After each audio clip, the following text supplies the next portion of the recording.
Yes, but even such scary and wild animals can be close friends with humans. Today, you'll learn how to overthrow the queen bee with a scent, what made a coyote make a deal with a badger, and how to make friends with absolutely any animal. Too easy, BZ. Let's go!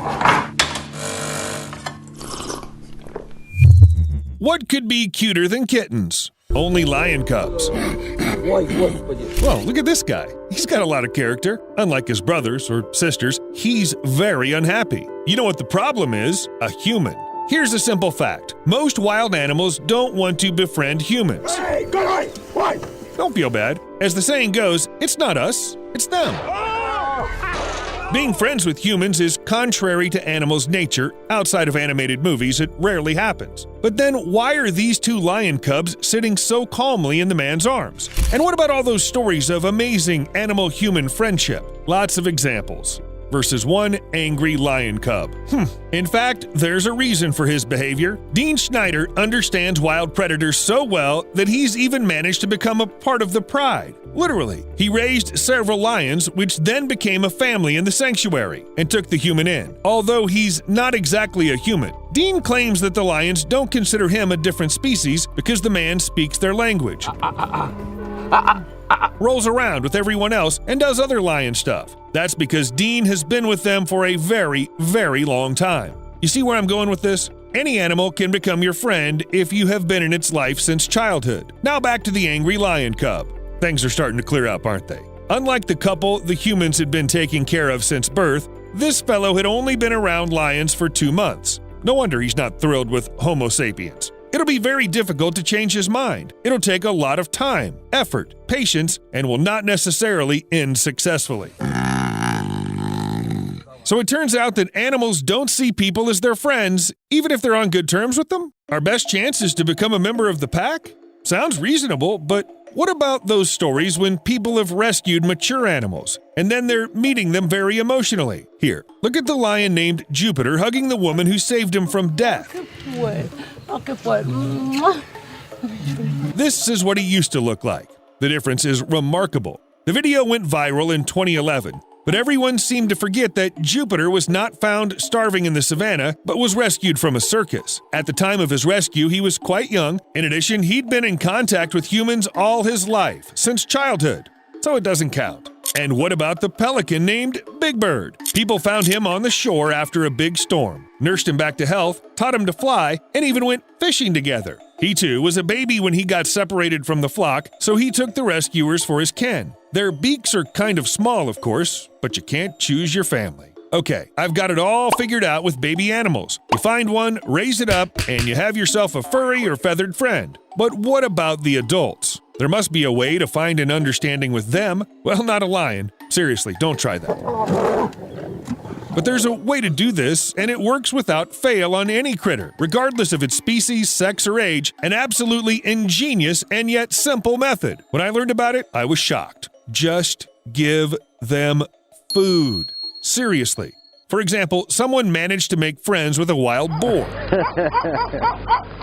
Actually, boars are hardly friendly animals, but all it takes is to feed them a few times with some bread or potatoes, and the animals will quickly realize that some people are actually nice. However, after that, they might well start pestering everyone. I mean, literally everyone, making no distinction between those who fed them and completely random people. It's unnerving and even frightening when you don't expect it, and I understand people who think there's something wrong with this animal.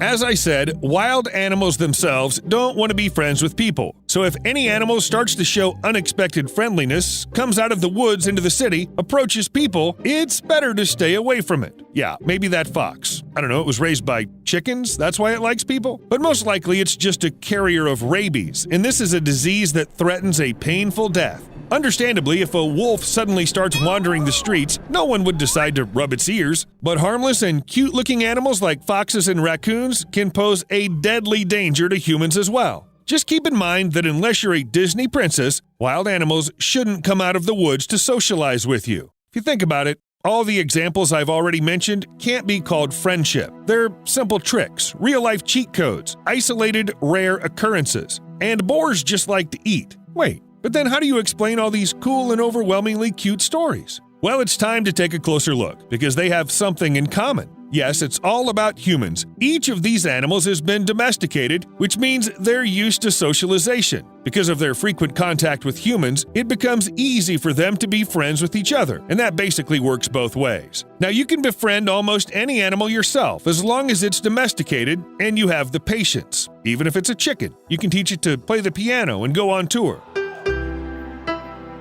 No way. Or establish contact with a pig to sell its painting afterwards. Just don't forget to share the profits with it. Otherwise, who knows? Maybe your pet will choose a new friend from among the wild animals. It also happens, for example, if the animals are roughly the same size and not on each other's menus, like cats and foxes, for example. Another possibility is the friendship between social animals, that is, those that live in groups. They can overcome the instinctive fear of individuals of another species if the pros of cooperative activity outweigh the danger of the unknown. In other words, if it's fun enough to play, it doesn't really matter who your partner is. For example, at the San Diego Zoo, a timber wolf and two goats living in neighboring enclosures would race each other along the fence and then rest together. So the trust of some animals can be gained through food. Others have long been domesticated and accustomed to humans. But what about creatures that are so tiny that their brains weigh only 1 milligram? It has so few neurons that the creature can hardly establish the same logic chains like human equals good. It acts on pure instincts all its life. Is there any hope of friendship with someone like bee? You probably won't believe me. But there is a way to get through to any bee, bumblebee, or any such insect. Few people know about it. I wouldn't be surprised if this secret was discovered somewhere on the wall of a pharaoh's tomb. To become a friend of a bee, just give it food. Too easy. Easy. That's it. Almost like with a boar. Only you need less food. Just a couple of drops of honey is enough, and you can quite easily pet your tame insect. I really wouldn't risk it though. They say that it'll even follow you, apparently hoping that you'll show it the place where humans keep all the honey they constantly steal from the hives. Think about it. A tame insect. However, if one bee is not enough for you and you want more, then look for a queen bee. It's cheating, of course, but the whole swarm will immediately follow her. And then it's your problem what to do with this bunch of bees. Strictly speaking, there can be problems in any case, even if you decide to make friends with birds. Those feathered creatures, which not long ago were happy to take food directly from your hands, may well change their mind. What, human? In our territory? What do you mean? Our friend. I don't know what you mean. But the absolute champions of touchiness are ravens. Everyone knows that they're very smart birds, aren't they? And with great power comes great responsibility. I mean, with high levels of intelligence comes terrible vindictiveness. Never, you hear me? Never hurt a raven, especially if you've been friends with it before. It will remember your face. Tell the other birds, and I wouldn't be surprised if it turns out that ravens are mean enough to track down where a person lives and follow them to settle things. Looking at ravens, you begin to think that friendship with some species is a downright bad idea. But believe me, the constant cawing and trying to peck you in the head is nothing. It's nothing compared to what a cassowary can do. Who would even want to be friends with a bird that's been dubbed the most dangerous bird on Earth? Still, I found one example. A Florida man owned several cassowaries, and one day he fell down next to one of the birds. Guess what happened next? Yup, an immediate attack. They had this nasty toe that they can kick with. The man died in the hospital. But if becoming friends with animals is such a difficult, thankless, and downright dangerous venture, why do people waste their time on it? There are cats, dogs, cows, rabbits, someone who's easy to get along with without threatening your health. So what's the point of taking the risk? Well, usually people are just looking for the benefits, just like our ancestors who once domesticated wild animals to use them for their own purposes. So in Thailand and Malaysia, people have found ways to get monkeys to help pick coconuts. It's believed that one animal, after about 6 months of training, can collect 700 to 1,000 coconuts a day. I don't know how fast humans do the same work, but they definitely fall from the palm trees easier.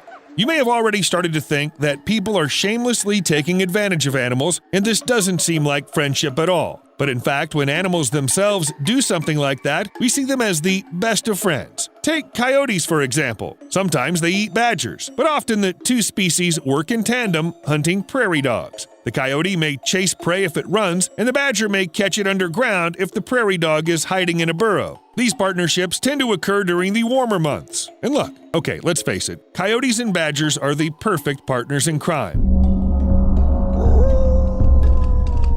Anyway, if you don't want to feed the animals and raise them since they're small, learn how to dig burrows. Then you'll get yourself your own coyote. See you later.